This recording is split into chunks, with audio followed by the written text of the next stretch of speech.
of the fact that I need new tires. Or Sure. $50 to pay my phone bill. If my phone bill is paid, I'm going to be less stressed. I'm not going to snap at people around me. So I am encouraging peace in my little corner of the planet. Ripples of happy, David. Ripples of happy. You need to spread ripples of happy. Yep. So now, but you get the point. It's like if you drop that pebble in the pond, the ripples spread. Yep. Well, that's just a pebble. That's just a personal mantra or metaphor for me lately, because I know from the years and the lifestyle in many cases, I know I have this face that looks like I'm always upset and sort of grumpy. Yes. So I'm trying to go out of my way to project ripples of happy, and trying to add that mantra as part of my chi or my glamour when I go forth to the world, is being, instead of a passive reflector of light, I actually want to intentionally turn on my beacon. I like it. If that makes sense. It does, because then your internal spark grows stronger. You're going to connect more with the external, and people will respond to that in a positive. Well, and I think I'm going to interact with people better if I'm coming from that place of light. Yeah, absolutely. Exactly. And like I said, it's that pebble in the pond. You're focused ripples of happy. You're focused on just you've dropped that pebble. You focused on one little mundane issue. You don't necessarily think about the fact there's going to be all these ripples that create all sorts of effects that you had never even considered. Well, and especially if I make them ripples of happy. So exactly, yeah. And that kind of brings us back and forth between the mundane and the magical. Sure, it does. I mean, I think that's one of the fun parts about being a witch, is we have worked hard to develop our belief in and awareness of. There's the magical. Well, and we recognize that there are silly, mundane things that we do that, we don't actually say to each other as witches or point these things out until you talk about them. But like laughter, when you walk into a room and begin to laugh, that's spell casting, and it works. Sure, there is so much magic in many of the things that we do.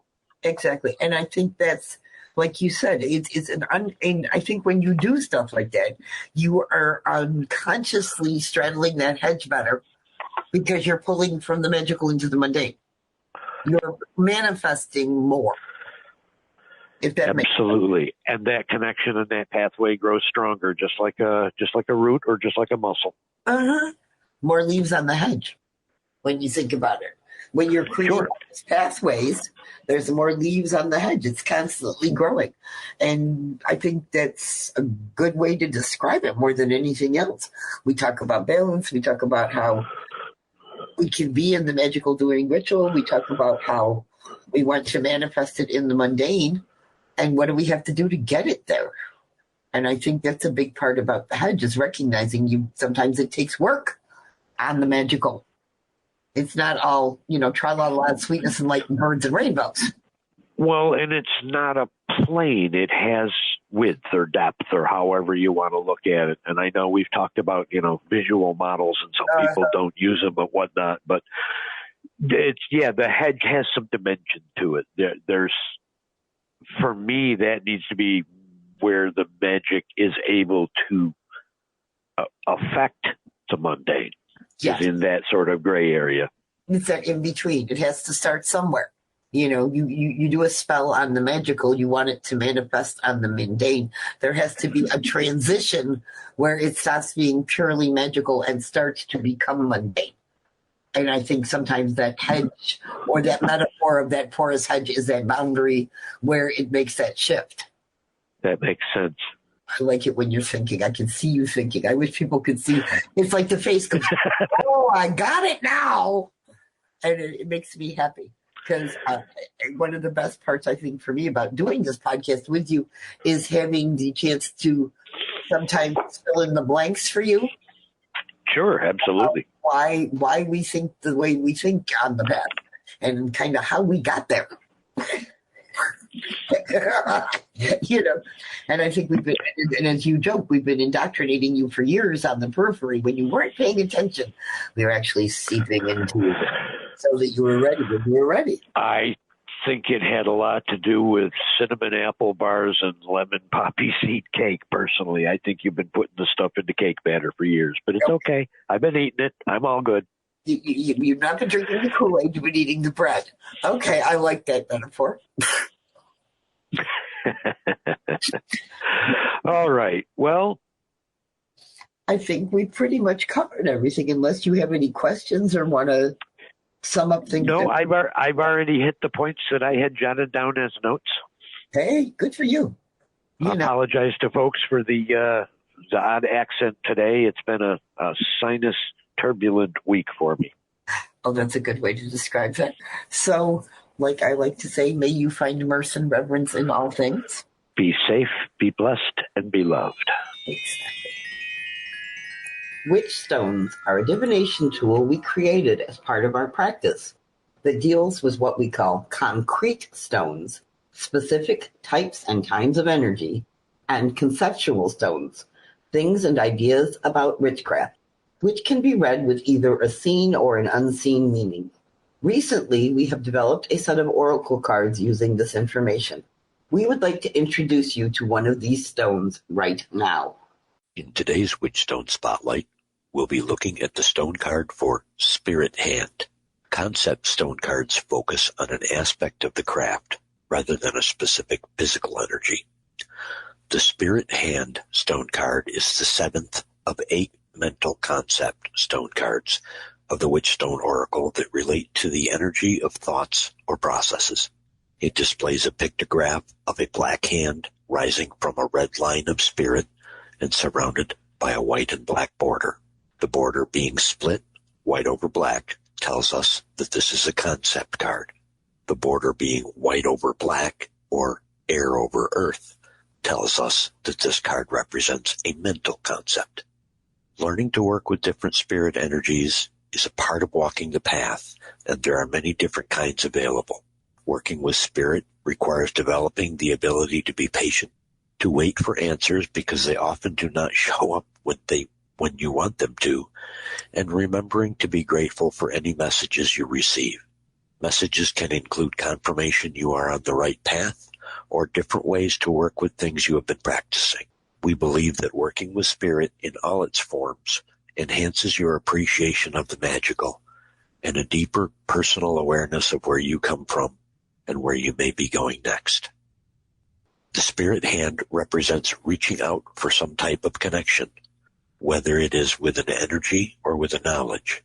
This makes its energy projective because your desire is going out into the universe. And as it is projective, the energy is associated with the light half of the year. The Spirit Hand card is associated with the full moon. The Spirit Hand represents thoughts and ideas when reflecting on the element of air. The Spirit Hand represents personal development when reflecting on the element of earth. The seen energy for the Spirit Hand stone card in a reading is ancestors, contact with spirit, and recovering sacred lore. The path believes there are two kinds of ancestors, your personal ones from whom you are genetically descended, and your spiritual ones who are those who walk the same spiritual path you are on before you. Ancestors may mean you have developed a better appreciation of who you are as a result of ancestor work. Contact with spirit may mean you will be receiving a message soon. And recovering sacred lore may mean that your work with new information may reveal past knowledge or practices that might be beneficial to you. The unseen energy for the Spirit Hand stone card in a reading is ancestors, psychically closed off, and hidden knowledge available to you. Again, the path believes there are two kinds of ancestors, your personal ones from whom you are genetically descended, and your spiritual ones who are those who walked the same spiritual path as you do now. In this reading, ancestors may mean you might benefit from figuring out which of your ancestors you value and why.